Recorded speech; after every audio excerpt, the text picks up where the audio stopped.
about that, just being game ended right there before the rotation occurs, not picking up any points in that match. And what a smart play. He went in different angles and didn't just crash pad off the top, because he knew Queasy would have been expecting that, and found an angle, got in the box, got the elimination. That also, with Storm Surge, it causes people to make plays like that. Arion may have decided that, you know what, a couple tags were good, I'm good to go, move on. He's put him pretty high up in the Storm Surge, but he didn't want to take the chance. He wanted to make sure he was above at least 100 damage on the threshold. So he decided, I got to go in, I got to get in the box, because when Storm Surge starts hitting you, nobody's going to let you shoot them. No one's going to let you even look at them. They're going to be sitting in their boxes. They're going to sit there and wait and not even open windows, not even make any movements, because they know, hey, that guy's getting hit by a big purple lightning bolt. We can't attack him. Well, all of a sudden Phoenix is actually going in, but maybe a little bit of a misplace, he gets eliminated. Gets punished right away, and Tigwe has everything you could possibly want for a box fight there. I mean, just look at the loadout, having the epic tactical shotgun, the epic burst AR, crash pads, plenty of shields. So Phoenix might have felt a little pressure to go in and create some space, but Tigwe punishing very succinctly there, as now we swing on board. Milan, Seventor, Kiko, and Anas all directly on top of each other. You become legends. Anas has played incredibly well. Clement also joining in on the party, and this is what we talk about, that Storm Surge. All the players who below, Anas being one of them, are going to be forced to find tags. That damage is going to start coming through. He's going to need to convert on it, and he converts brilliantly there, picking up Supremacy's Clement in #1 elimination, and also closing in on that first placement threshold, Clay. It was such a beautiful play by Anas, because he knew Clement had that bush. He said, you know what, he's going to go for the pickaxe. I'm just going to go ahead and edit that wall out so he can get the initial shot, and that got him the elimination. That initial shot there gave him the damage just to follow up with another tack shot, and with that rare tactical shotgun, it does a lot of damage if you're able to hit all the pellets, and that's exactly what he did. Now, on his way, he got the pepper placement threshold, just came through as well, and now he's moving in. He's got a very great loadout to secure himself a very good placement here, and we know Anas is very, very capable, like you talked about, and he's already stalking another player. He's looking to take down AX Controller. Yeah, and that's Controller 007 from the FNCS Invitational. We saw him have a number of really solid performances. Still need 3 players to go down from that Storm Surge threshold, but Anas just trying to kind of follow in this rotation path, get as close to center of zone. So if you're kind of new to watching competitive Fortnite, joining for the first time in Party Royale or Twitch or YouTube or Twitter or WatchFortnite.com, what do you care about as you're watching this game, as Anas will take it down, or what are you looking for? Mongrel and Thomas HD also picking up eliminations to put us below the Storm Surge threshold. The first thing is whether or not opponents are picking up, people are picking up eliminations. You can see that to the right of the player's name, that's right next to kind of the little mark there. And that will represent 1 point every single time as they go through. Additionally, you're worried about them picking up placement points. In this format, the first one occurs after 25 players have gone down, then the next one occurs after 50 players have gone down, then it's every 10 and 5 players. So when somebody ends up falling in 41st or 31st or 26th, that's a huge changeover. But now, during the middle part of the game, as everyone's rotating through, what they're looking to do is establish space for themselves, make sure they're safe, and then find tags so they're not threatened by that Storm Surge that we were talking about ahead of time. As now we hop on board here with MCSX Squeezy, who has placed top 25 in 78% of his games this FNCS, best in the EU, and that's something to contrast with the fact that he also plays really aggressive in the early and the mid game. If he gets caught out and he's able to convert, he's had some of the highest elimination totals throughout the entirety of the FNCS, Clay. And I was going to say, I'm surprised he's not going into this player's box that's literally just fishing in front of him. Someone else tried it, and he's waiting. You can tell he wants to get into this box. As soon as he sees that player start to make moves into the other box, or maybe he finds out exactly where they are, he wants to go in. But he's got Letwick right above him, so you can tell he's being a little bit more cautious this time around. In the heat and the qualifiers, he knew he had a little bit of leeway after that great performance that he had. He was able to play a little bit more aggressive and still get top 25, which is insanely impressive. Now, the biggest impact of the game right now is going to be this Kit Shockwave launcher in Thomas HD's inventory. He's already got an elimination because of it. He's also already near the next zone. He doesn't have to rotate very far, which is really good for him because he only has 94 materials.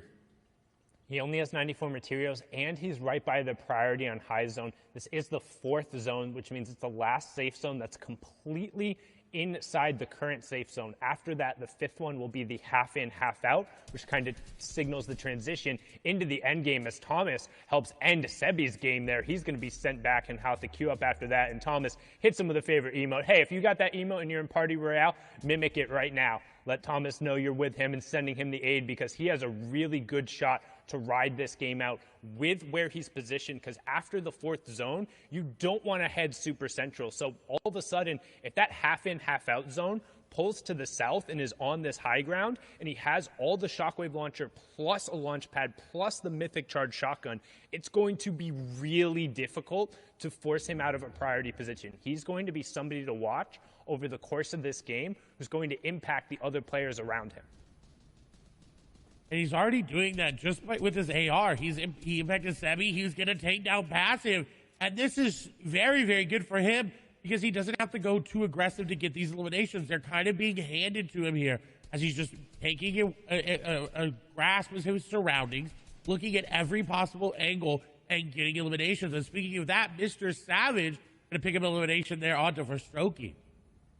Yeah, and you can see that action kind of being driven as players are forced to rotate in and start to get priority position, because it's not only just about being safe here, it's about establishing yourself for the next rotation, because that half in, half out is so important in terms of priority. But right now, Reason is 5 below the damage threshold. So once this zone clears, he'll start ticking. You want to keep an eye on the top left and then the bottom right-hand corner. That number will need to drop down to 50 players before Storm Surge turns off. And if anybody we're watching is below the threshold, they'll start taking that 25 damage every 10 seconds. And Reason just able to get himself above it with a nice tag there, and he's starting to get aggressive. We talk about the utility of the crash pads. We saw it in the package beforehand in Ball and Child. Talked about how good he can be aggressive on the low ground, and he gets Heatsy there, which is a huge elimination as well, because he pulled that half in, half out zone we talked about. Everyone who banked on it being up on the high ground saying, hey, if it pulls up here, I can win the game. Well, they were wrong. It pulled away from them, and they'll be the ones who have to rotate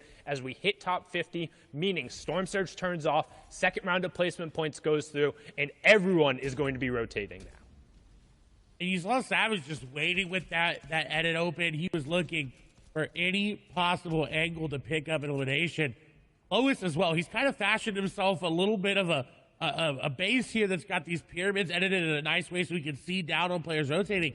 And this is where you want to be. If you do pull half in, half out, you want to be looking for players. You don't want to be exposed, because obviously that you could get sniped like Lois might do here. Some people, Mongrel picks up an elimination as well, so he's still here in this game and still fighting as well. As Lois is trying to snipe somebody out of the sky and was not able to hit it, but a valiant effort. Valiant effort, but just a little wide. Might have given him a haircut, but not going to connect. No Storm Surge tags in play there as we see Kami pick up a huge elim. Flo's trying to get involved here, finds the first tack shot, gets the second onto Vadil, who had picked up Savage. So Savage, again, going down early, only picking up an elim and the 2 placement thresholds. 3 points for him there. As we continue through, you can see Flois and Scribs still in. Keelix as well. Skype, one of the now veterans, and they call them boomers in the lobby. 3 players in EU are 20 years old, and that is the oldest players who are in the match. But Skype has been around and qualified for nearly every one of these finals. But we're hopping on board here with Quartz Froggy, who had an absurd, just absolutely gross run in heat number 2 to qualify himself. Pushed himself, I believe it was I think it was like 19 or 20 points in the final game to get here, but so far quiet on the day. No eliminations, but a decent loadout as we now transition into those fully moving zones, which means all the safe zones are outside, completely away from the current one, and everyone is going to have to move if they want to avoid that storm damage. And luckily for him, it seems like it's pulling towards him, so he doesn't have to invest those crash pads right away. He can look for eliminations, as you see sitting in the code, allows him that opportunity to find these rotations as well. You see just bouncing away through the crash pads, doesn't have to worry about it. Squeeze is going to fall there in the feed. That's an important one to note there, because we talked about it, we hyped him up, falling down before that 40th placement threshold as well. He's not going to end on a lot of points. The question is, how many points can Froggy end up on? How many points can the rest of the lobby end up on as this game continues to go on? We see Kiriachi, we see Mongrel, we see Letwick there in your screen as well. And Froggy looks to have taken high ground with that. The shots go through. He's going to get that player down in low HP. It's Cammy going down. What a huge pickup there by Froggy, but he's not done yet. There's another player on the other side. So he does disengage, so he does have mats to build around with and to just drop down layers if he wants to. It seems he's content on focusing around high ground. Yeah, and Benji and Hen also picking up a pair of elims there in the feed as we close in on the next placement threshold. It'll be top 30, and then every 5 players going down. Storm Surge will also turn off his top 30, and we're closing in on it. There it is. Scouts picking up a pair to make sure he gets there. That's ADN and Diablo, who we saw yesterday going down. Thomas also goes down, and then Become Legends Rifle picks up Benji Fishy. Deceptos ends up getting Skite as well going down there. Lecce picking up Styler, but we're still on board here with Quartz Froggy, and we saw how much work he can do on the mid-ground tarp here, and he's continuing to run through with that charge shotgun, picks up Scouts as well, and we're in through another placement threshold. So this is what happens as we start getting in the moving circles. All the action for, so keep an eye. Flois all the way up on the high ground. Kiko has priority on the low ground, and then everyone else is the tarp in between. But Hen and Reason are still up on the mid-tarp. I think Flois was able to pick up that shockwave launcher from what it looked like. He may have used a crash pad to take it, but Mongrel, I believe, going to fall there on the backside. Rezon still in this game, getting eliminations. Hid, staying on 4. Crash pad will come out here for Hid. He does have a lot of materials left. Carrot picking up 3 eliminations there on the backside. As shots come through onto Hid, he is going to be able to block it off, and the capitalization there on the Snazy will be good as he realized already losing HP. Kensel going to take down a player there as well. Anas going to fall. Lois does have what it seems like a crash pad to maintain high ground, but Bad Sniper coming up. Decepto's coming up as well. Everybody is coming up for high ground. Rezon just trying to make it through. And everyone pushing for the high ground right now, but not necessarily paying attention to what's going down the low ground where people are cleaning up on eliminations. You have Flois in your top right, Froggy in your bottom right, everyone else on the wide. You can see Flois is up on that ultimate high ground. Deceptos in hand down on that low ground with Reason just above them. Froggy waiting for his opportunity, but keep an eye on the number of builds because we're getting down to the final one. Flois going to pick up an elimination there, and he's doing a really good job at just maintaining that high ground control as we're closing in on our top 5. One more player will go down, and then it's all about getting to the top 3. Boom, we have it. Letwick, Bad Sniper, Froggy, Hen, and Flois, top 5 in game number 1. And Flois looking to close it out 4 eliminations, but Froggy down below, you cannot count him out yet. He is right there. If he takes down Flois from below, that'll be so huge for him because he will get that shockwave launcher, get that mat refresh. Letwick's very, very low. More than likely going to be edited down. The shots come through, but no, Flois going to be one to take him down. Froggy gets down Hid. In the meantime, 1v1, Froggy versus Flois. The shockwave launcher up above. Froggy trying to dodge him. Flois sending him down. He's trying to, but he's running out of mats. 15 builds remaining, and Froggy does not look like he's stopping anytime soon. Going out in the zone, taking some damage. Going to shockwave himself down. Little Metro classic. The shotgun does come through. The shockwave is going to send him flying. Shots come through. Flois is going to get the beam, and he takes down Froggy for the victory royale. Really, really good job from Flois executing on the top-down push with the mythic weaponry, but more importantly, showing the versatility of that shockwave launcher, launching himself down and then finding a gap to launch the opponent out, tracking him, and picking it up with the AR. Match number 1 is done. Fury Flois taking home the victory royale, but we'll see where the leaderboard shakes out. We're going to toss it back on over to Zeke, Shio, and Bala. Man, a strong start here in EU, really coming out with a nice flow. Flois finding himself the victory royale. Guys, this final fight between Froggy and Flois, both players walk into that 1v1 with 5 eliminations. The elim and the victory royale is going to be that 4-point swing. This is gonna be a good tone setting for the rest of the competition. We saw it in every region, right? 1 point matters, and that's a 4-point difference for that win and the elim. The coolest thing, though, to me was the versatility for Flois and how he was playing every single engagement differently and using his entire kit to be able to hold first overall in Europe right now. 6 eliminations, 20 points, and that victory royale. Yeah, but there's also other people lurking near too, and with only the first game, don't forget there's 6. People are starting to establish themselves. I see Hen in 3rd place right now with 15 points, a sign that he could actually be on that hot streak. Hen, a very hot and cold player. Letwick, though, played significantly well yesterday, and he's there again in towards the top placements, and also with a couple elims to put himself in 4th place, but Kinzel too. And then the rest of this, I think, is kind of maybe a little different than what we might expect in towards the end of the day. You have Carrot, you had Deceptos, you had a Nas. I mean, there are some of these guys who have the potential to win for sure, but I don't know if that's quite it yet. Yeah, I think at the top, I mean, obviously this is such a strong start. 20 points for Flois. Now, he's off the line, but he needs to take that next step and turn this into a full-on sprint toward the end. Is this the momentum he needs to do this, though?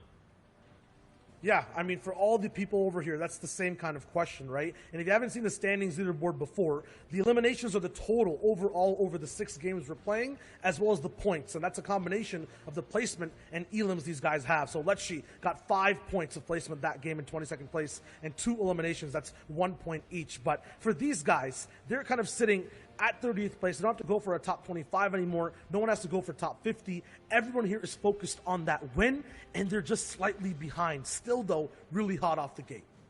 Yeah, there's a lot of different things that people have to figure out on this first game. There are a lot of things and changes to what people might have been expecting. The plan, Zeke, you talked earlier about how these guys are all starting to do their research and whatnot. It shifts a little bit in grand finals. People start to make decisions and play with the mind a little bit of each other to, force things that you might not be comfortable with. A lot of that is going to dictate that drop spot, right? And how that could, we're talking about 100 of the very best in the world. If I'm going somewhere and my peer is going somewhere that I'm used to playing with and against, that is going to dictate my play and theirs. I mean, it always starts from the early game, right? Just in general, the entire tournament, from game number 1, your mentality is set in if you do well, if you do bad, and now everyone has different expectations. If you're like Flowis, you're at the top spot. You guys mentioned it. Now it's a game of endurance, of holding it and not faltering when things go bad. And in the grand finals, we have seen tournament after tournament. Being uncontested increases your chances of winning tournaments by tenfold, if not more than that. So being uncontested means you have nobody landing with you. You might be familiar with landing in a hot spot. You don't want to be doing that in grand finals or in set lobbies at all. Yeah, the opposite of that is contested when someone is there. And Mr. Savage and Noah Riley are side by side at the yacht on the northern side of the map. 2 other big names all the way at Slippery Swamp, Kiriachi and then Benji Fishy. Noah Riley was not supposed to go to the yacht with Mr. Savage. Mr. Savage had thought that he had done enough to force nobody to land with him throughout the heats. But you know what changes now for Benji is that Noah was going to be landing in the same main building. And of course, Noah did not want to do that. Challenge one of the best players in the world at off-spawn fighting. Did not want to challenge Benji whatsoever. He'll leave what success he had throughout the